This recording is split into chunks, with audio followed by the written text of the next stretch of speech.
Rahim. Assalamualaikum warahmatullahi wabarakatuh. Alhamdulillah summal hamdulillah allazi allafa baina qulubikum fa asbahtum bi ni'matihi ikhwana.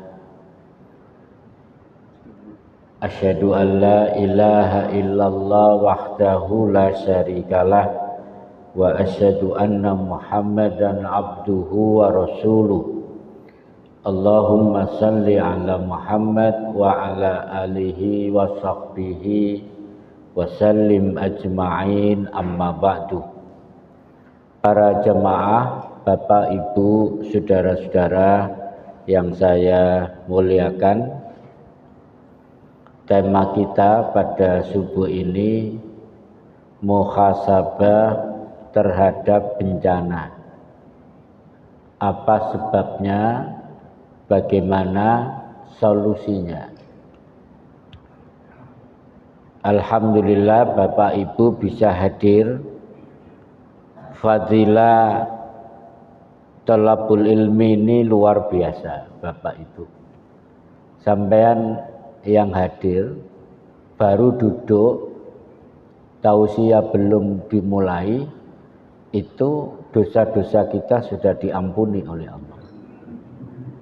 Makanya kalau misalnya sampean duduk, tidur, bangun ketika selesai pengajian itu sudah cukup untuk pengampunan.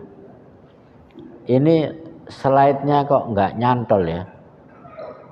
Baik, sambil jalan. Pimpinan Pusat Muhammadiyah itu melalui tarjih menerbitkan sebuah makalah yang dibukukan, judulnya Fikih Bencana. Jadi bagaimana kalau ada bencana itu mengatasinya gimana? Sampai bicara ketika tidak ada yang hilang semua hartanya, bahkan pakaiannya hanya yang dipakai dan tidak terjaga kesuciannya, bagaimana ibadah dalam kondisi itu misalnya. Kemudian bagaimana merecovery sebuah kawasan pasca bencana. Itu ditulis dengan rapi sebagai pedoman bagi relawan untuk mengatasi bencana. Sehingga bencana itu kalau disebut di dalam Al-Quran bisa bermakna musibah, bisa bermakna bala, bisa bermakna fitnah, dan sampai pada tingkat tertinggi azab. Di fikih itu sampai ada 10 makna bencana dalam Al-Quran. Saya nggak hafal semua. Yang kita bicarakan muhasabah terhadap bencana. Muhasabah itu apa? Asal kata hasabah yuhasibu muhasabatan. Artinya bisa meneliti, bisa menghitung, bisa mengevaluasi. Yang kalau nggak mau bahasa-bahasa biasa itu bisa introspeksi. Biasanya anak-anak muda itu suka judul yang introspeksi, transendensi, refleksi, transformasi, terasi, dan lain-lain. Saya nanti jam 6 di perguruan Muhammadiyah Wiyung itu menyambut Ramadan. Temanya puasa, refleksi, dan transendensi. Sehingga hadir orang-orang ranting-ranting. Apa paham judul ngene iki ya. Itu ada guru yang pinter mungkin bikin judul, juga merepotkan ustadz iki. Bahasa. Baik.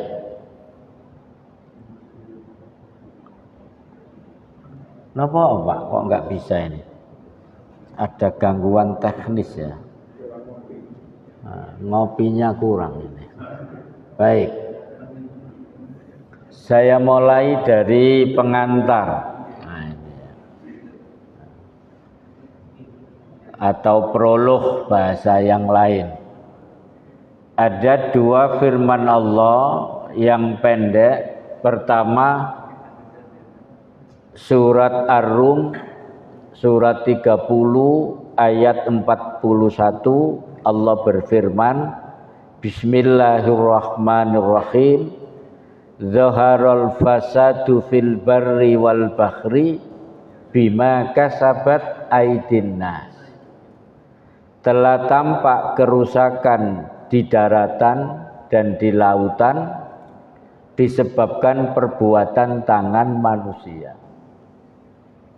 Jadi kerusakan alam yang kita definisikan sebagai bencana itu disebabkan oleh dosa tangan-tangan manusia. Ayat ini dikuatkan An-Nisa 79. Ma asobaka min hasanatin faminallah. Kebaikan atau nikmat apapun yang kamu peroleh itu berasal dari Allah. Wa ma asobaka min sayyi'atin faminafsika. Sedangkan keburukan atau bencana apapun yang menimpamu disebabkan oleh kesalahan dirimu sendiri. Jadi kalau ada nikmat, kebaikan dari Allah, kalau ada kerusakan, ada bencana, itu dari tangan-tangan atau dosa-dosa manusia.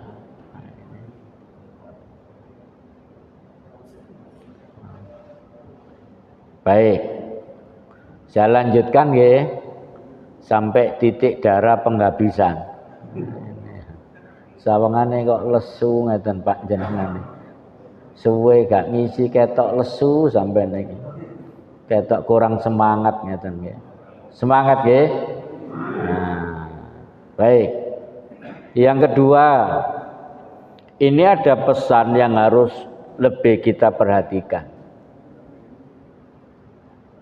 Firman Allah surat Al-Anfal 25. Wattaku fitnatan. Nah ini tadi bencana juga bermakna fitnah. Dan takutlah kamu dari bencana. La tusibannalladzina zalamu minkum khassah. Yang bencana ini tidak menimpa orang-orang zalim saja di antara kamu. Jadi ada semacam sunnatullah para jamaah, bencana itu pasti akan turun kalau hukum bencana itu dipenuhi. Hukum turunnya bencana itu dipenuhi dengan kalau populasi orang zalim itu lebih masif daripada orang baik, itu terjadi sunnatullah, ada bencana, bahkan bisa azab dalam tanda petik.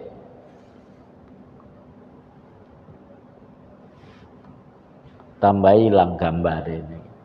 Ini ada gangguan jin nih ketokane di masjid ini. Nah ini ya. Nah, baik. Jadi begini maksudnya. Kalau di sebuah kawasan itu jumlahnya 10 juta misalnya populasi penduduknya, yang maksiat 9 juta, yang baik hanya 1 juta, maka ini memenuhi syarat untuk diturunkannya azab. Itu kalau kisah di dalam Al-Quran kita bisa kisahnya kaum Lut, kaum Ad, kaum Saba. Kalau di Indonesia itu insya Allah 2 bulan lagi setelah Ramadan saya akan ke sana. Saya ngajak ibu-ibu Majelis Taklim Karisa namanya di Pondok Maritim Indah untuk rihlah dakwah ke Jawa Tengah Pak. Namanya kok lali aku ya. Yang terkenal itu apa Pak? Ada kawah Dieng. Lah itu dekat dengan Legetan. Kebetulan ada jamaah yang rumahnya dekat sana. Jadi di Legetan itu memenuhi syarat untuk diazab. Bahkan kampung ini dikubur hidup-hidup, satu pun tidak ada yang selamat. Pada tanggal 17 April 1955. Ini daerah yang subur tapi tempat maksiat. Tiap hari maksiat. Tiap hari ada tayub, miras, perjudian, perzinahan. Full. Malam itu dikubur oleh Allah. Nah itu karena hukum bencana itu berlaku ketika populasi kezaliman lebih dominan daripada orang baik. Kalau di Surabaya ini kira-kira gimana Pak Nur sampean? Populasi orang baik masih lebih banyak, insya Allah ya. Pede banget sampean mengatakan itu ya. Ya, mudah-mudahan. Saya khawatir di Sidoarjo itu sudah dicoba ujian pertama lumpur lapindo. Sampean tahu Pak, di Porong itu ada tempat perzinahan sudah sejak zaman dulu kala. Ditangkis kali Porong, dan di Porong tempat lapindo itu banyak sekali tradisi menggugurkan bayi, aborsi. Dan di situ waktu saya masih kecil dulu, katanya banyak wanita-wanita cabutan, istilah anak muda, yang ditretes, yang itu dari situ. Jadi tempat maksiat di situ. Memang Indonesia ini agak aneh, bapak-bapak, ibu-ibu. Ada jambret dikejar di Sleman, dipepet, nabrak, mati. Yang jadi tersangka orang yang suaminya yang dijambret tadi. Kok bisa ya? Hukum itu loh kok bisa dipermainkan seperti itu. Dengan telanjang akal sehat ini disuruh tunduk pada kondisi-kondisi yang irasional, tidak masuk akal. Ini tanda-tanda kiamat sudah dekat mungkin para jamaah kalau sudah begini. Untuk apa kita ngejar pencuri? Jadi pencurinya yang benar, yang ngejar yang salah. Pengalaman saya para jamaah sekalian sering, jadi saya itu kan berangkat jam 3 dari rumah minimal ya.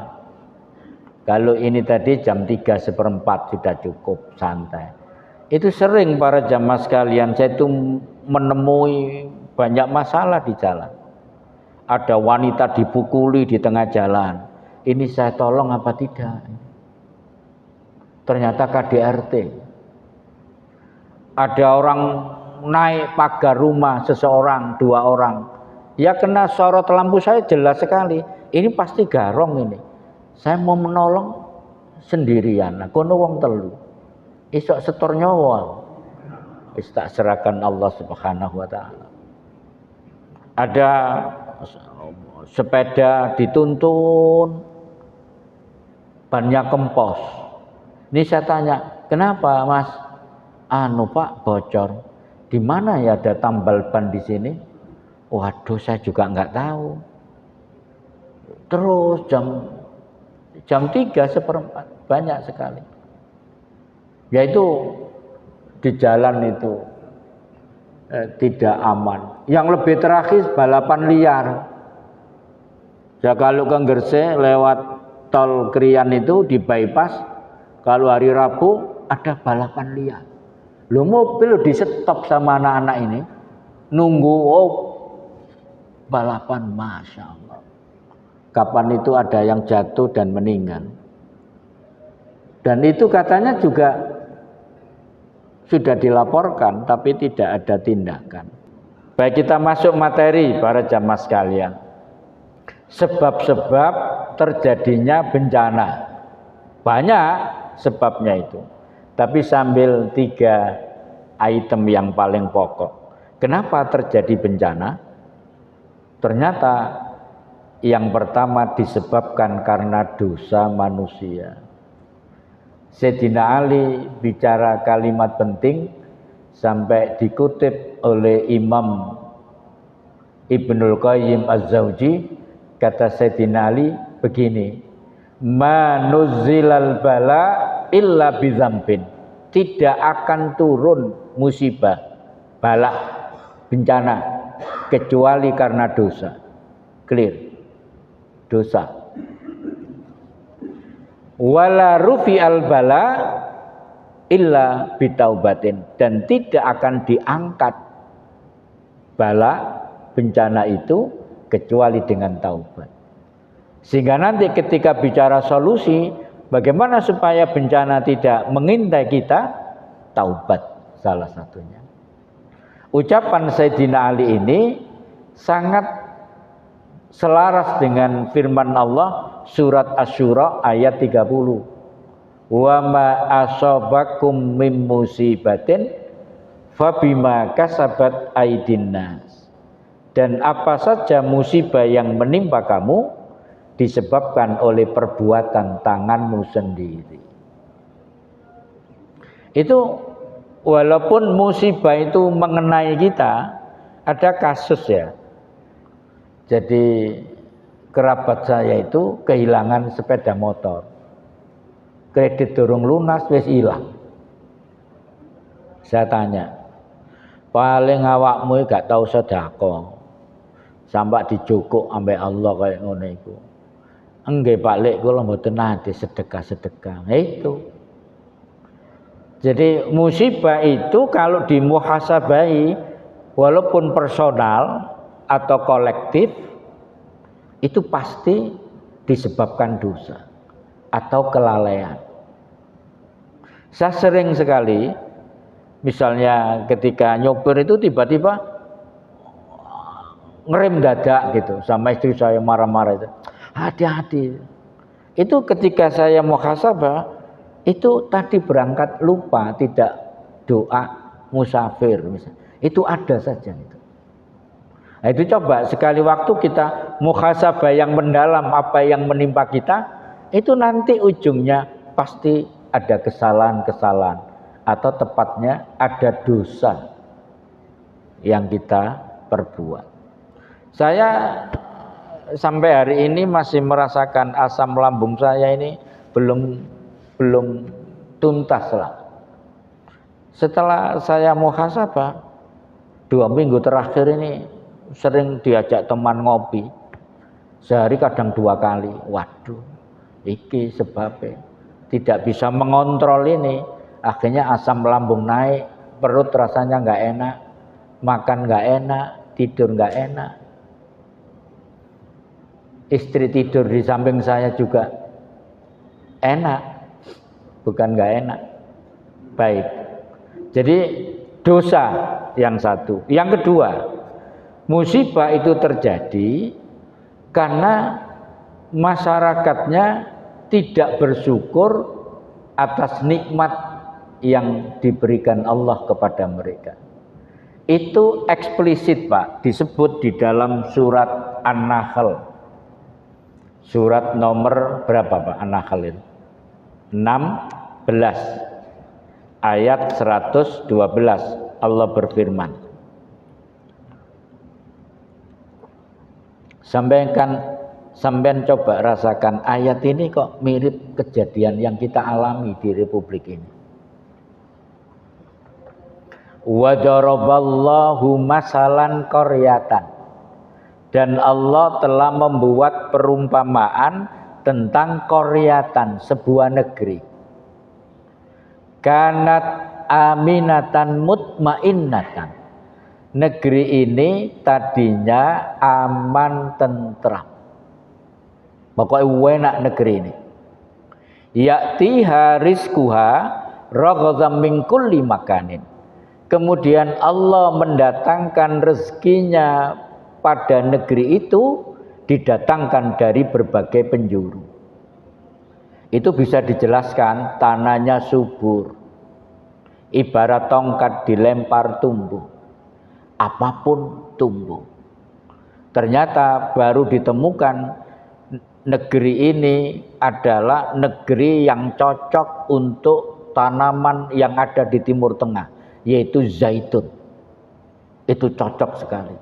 Dan kurma terbaik salah satunya sekarang tumbuh di wilayah timur, di pulau di daerah Lombok. Itu ada kurma yang tidak kalah dengan Timur Tengah. Subur sekali Indonesia ini. Sampai disebut dengan istilah jamrud katulistiwa. Lautnya kaya akan ikan. Ikan apa yang tidak ada di Indonesia? Kemudian gunung-gunungnya penuh dengan tambang.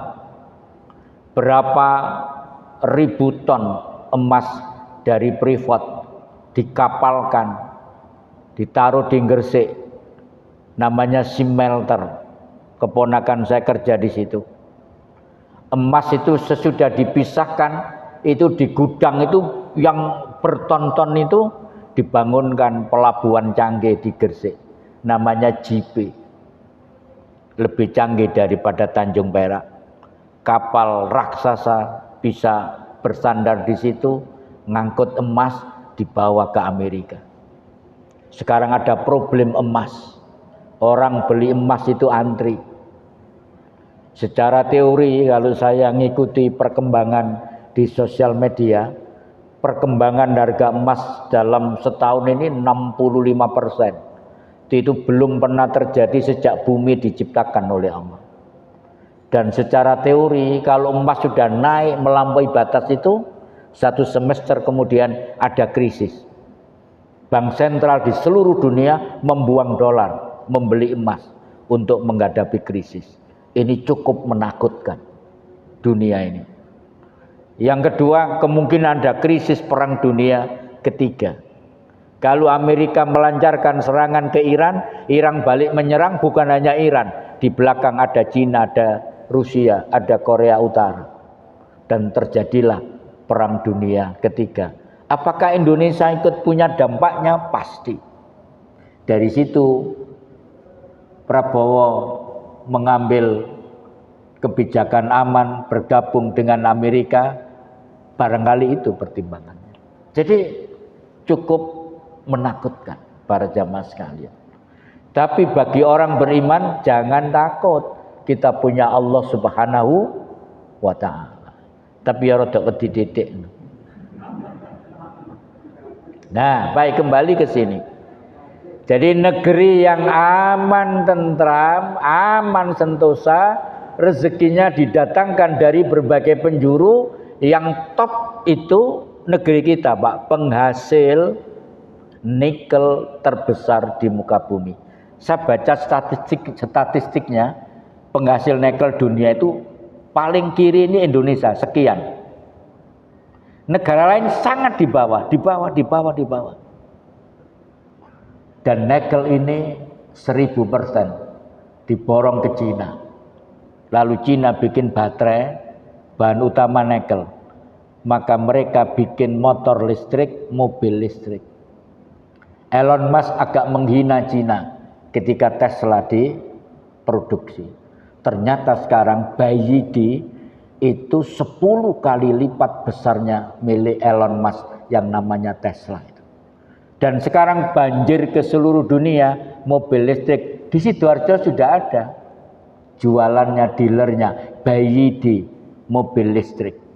Dan itu adalah sumber daya alam kita yang diboyong ke sana. Memang orang Indonesia itu luar biasa dermawannya. Sampai hasil sumber daya alamnya diberikan asing, emas kayak no Amerika, nikel ke Cina. Mungkin itu yang membuat kita masuk surga tanpa hisab. Wis jengkel aku tak kayak kalimat ini, kalimat jengkel aslinya. Bagaimana mungkin sumber daya alam seperti ini? Ini kelanjutan ayatnya nanti, buktinya. Diberikan tanah yang subur, bla bla bla bla bla, tanah yang penuh dengan tambang, tapi fakafarat bi an umillah. tetapi penduduknya kafara yukafiru, menutupi nikmat-nikmat Allah itu. Akibat diberikan kenikmatan tidak bersyukur, Allah menurunkan azab. Ada dua azab di sini. Fa'azaqahallahu libasal ju' wal khauf bima kanu yasnaun. Allah kemudian mengirimkan kepada penduduk negeri itu yang tidak mau bersyukur, bisa jadi kita itu.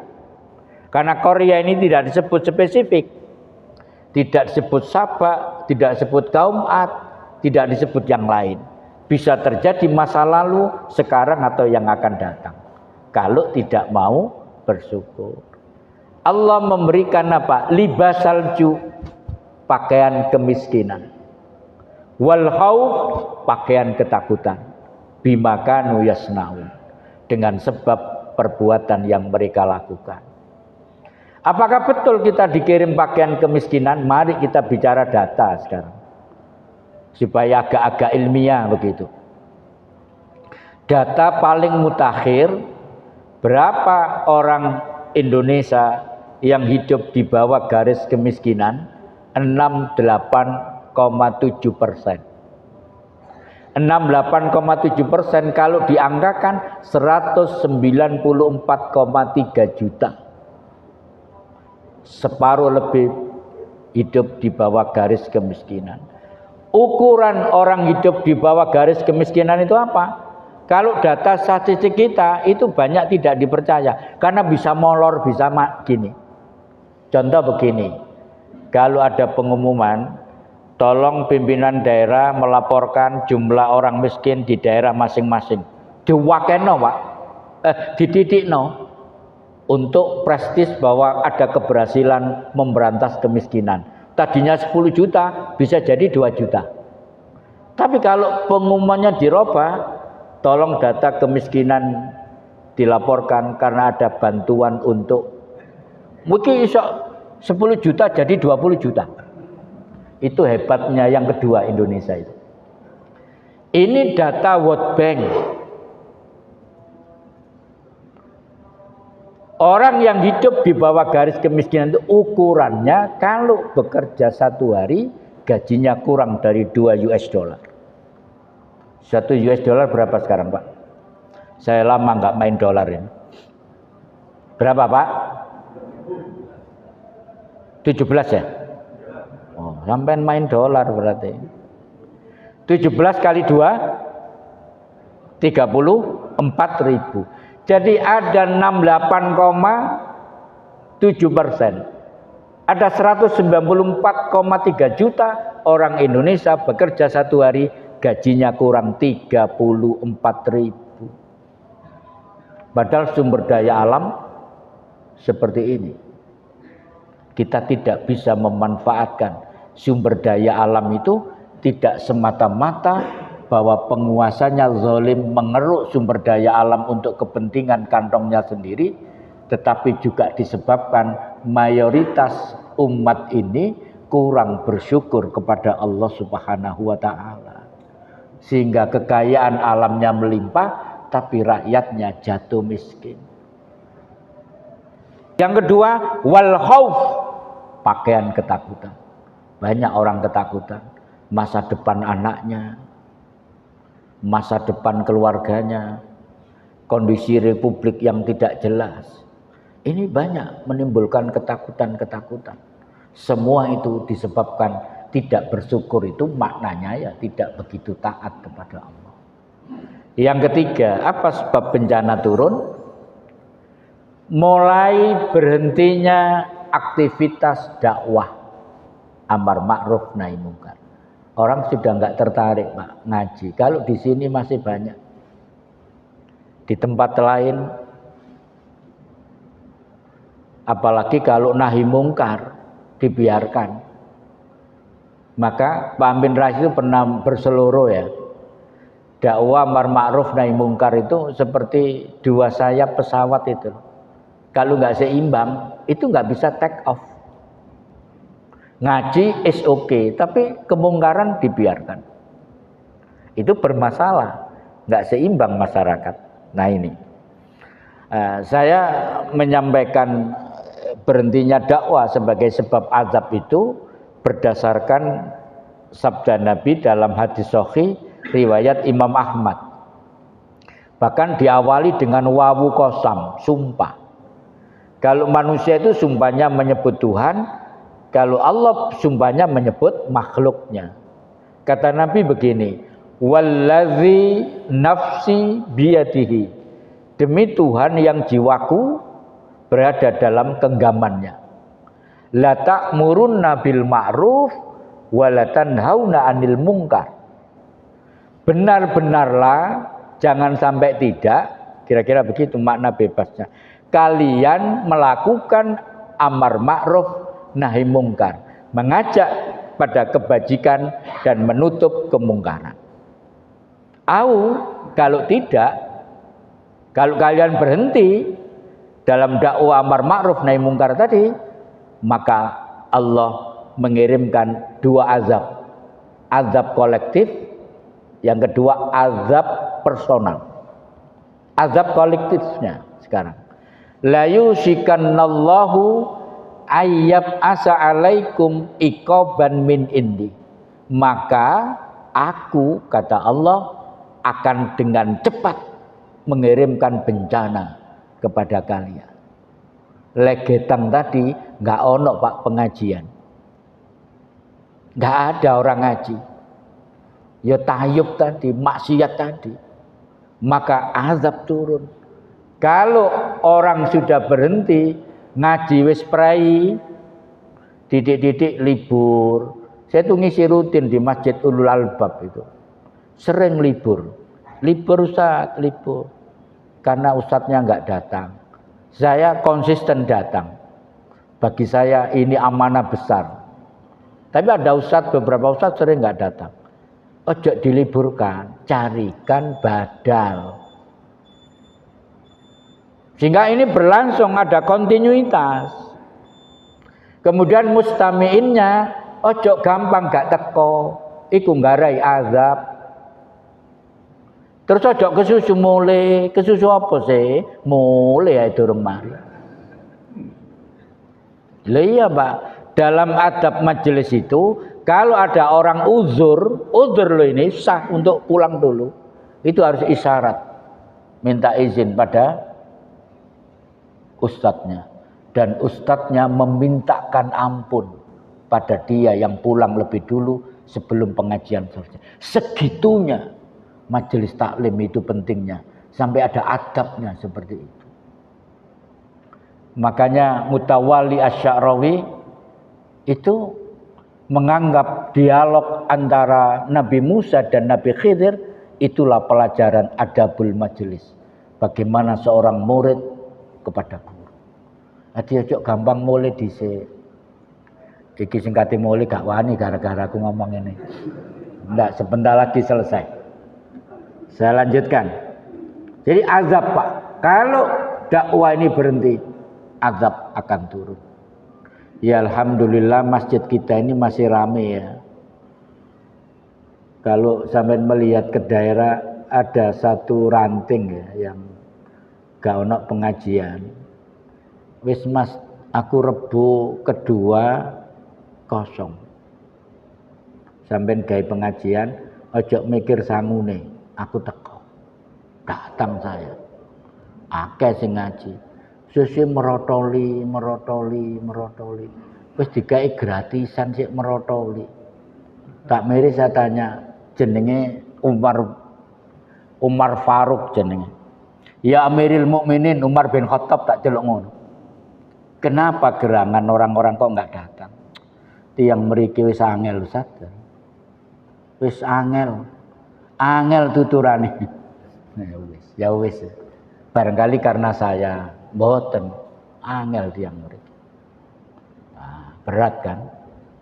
Akhirnya Mbak daerah yang ini mohon maaf ya, daerah ini itu rata-rata jamaahnya itu hidup di bawah garis kemiskinan. Masjidnya itu paling dipakai Jumatan, bahkan zuhur asar sering nggak ada jamaah.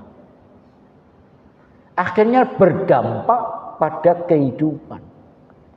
Jadi berarti apa? Ada side effect.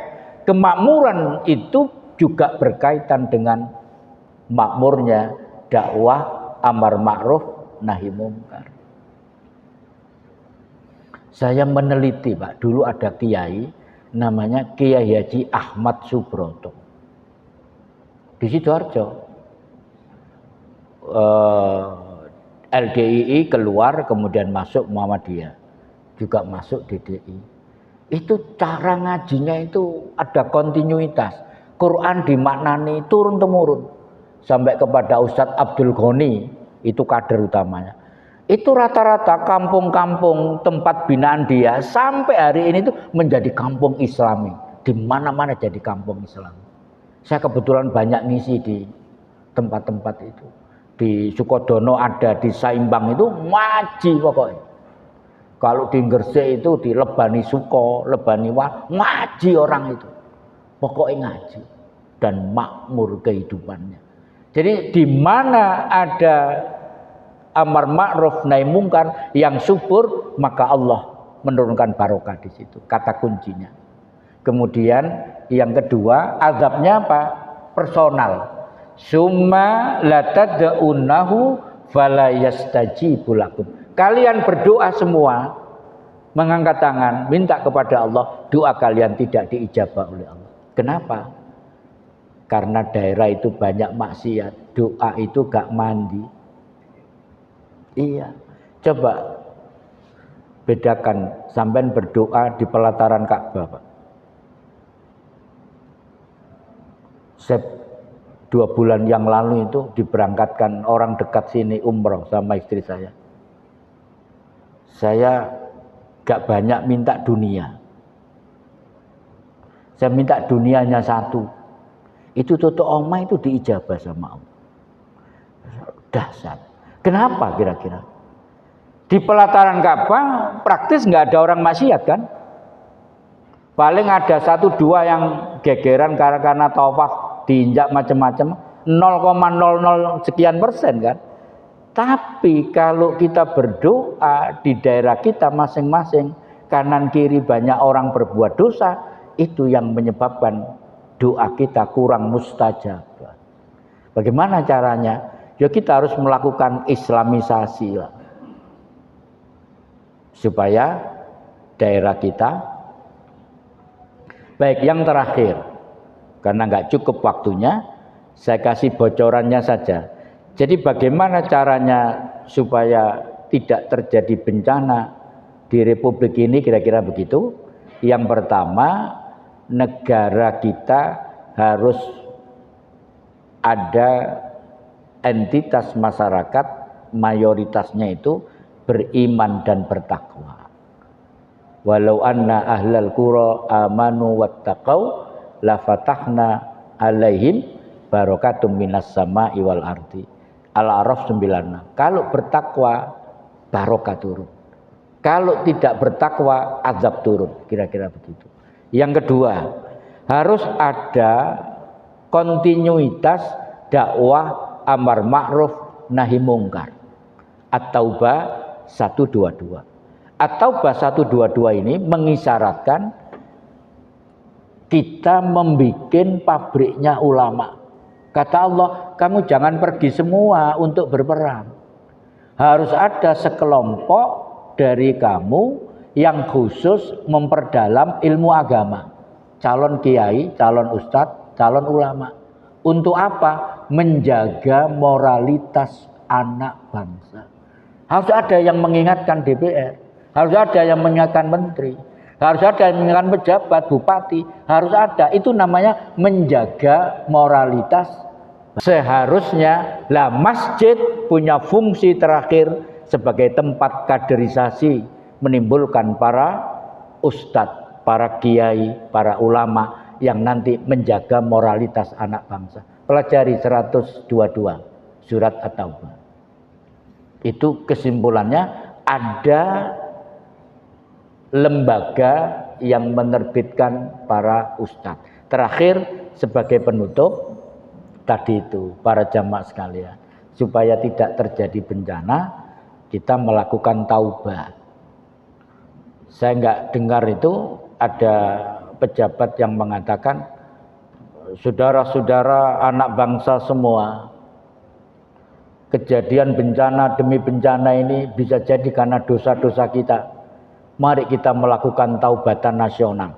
Gak tuh nih ngomong ngono. Ini hanya fenomena alam ini, hanya itu sangat sekularistik. Bahwa sebetulnya taubat itu bisa menyelesaikan bencana. Minta ampun. Kisahnya ini sebagai penutup ya. Ketika Nabi Yunus putus asa melihat umat yang medel-medel itu, putus asa, maka dia sebetulnya Nabi Yunus mau mengasingkan diri, naik kapal, kapalnya oleng, kelebihan muatan, harus ada yang dilempar ke laut, diundi, kena Nabi Yunus, diundi, Nabi Yunus terus. Maka dilemparlah Yunus ke laut, ditangkap ikan paus, masuk ke dalam perutnya, baru sadar, taubat. La ilaha illa anta subhanaka inni kuntu minadz zalimin. Taubat itu intinya inni kuntu minadz zalimin, mengakui kesalahannya. Mules perutnya ikan paus, maka dimuntahkanlah Nabi Yunus. Jadi sampai nek pingin bojo sampean cerewet, sampean bacakno iki cek mules saya. Ngajari kok gak bener kan. Ceritanya begitu. Mules dilem. Lah diampuni karena sudah ada pengakuan. Inni kuntu minadz zalimin, pengakuan penyesalan. Lah umatnya yang medel ini mau diazab, Pak. Azab sudah hampir turun. Tiba-tiba dia menyadari kesalahannya kepada Nabi Yunus. Maka mereka minta ampun juga, maka Allah mengangkat kembali. Wala rufi'al bala illa bitaubatin, dan tidak akan diangkat bala musibah itu kecuali dengan taubat. Mari kita taubat. Sampai di sini mudah-mudahan bermanfaat. Ada yang ditanyakan, Pak? Enggak ada nggih? Kita tutup dengan doa kafaratul majelis. Subhanakallahumma wa bihamdik asyhadu alla ilaha illa anta astaghfiruka wa atubu ilaik. Assalamualaikum warahmatullahi wabarakatuh.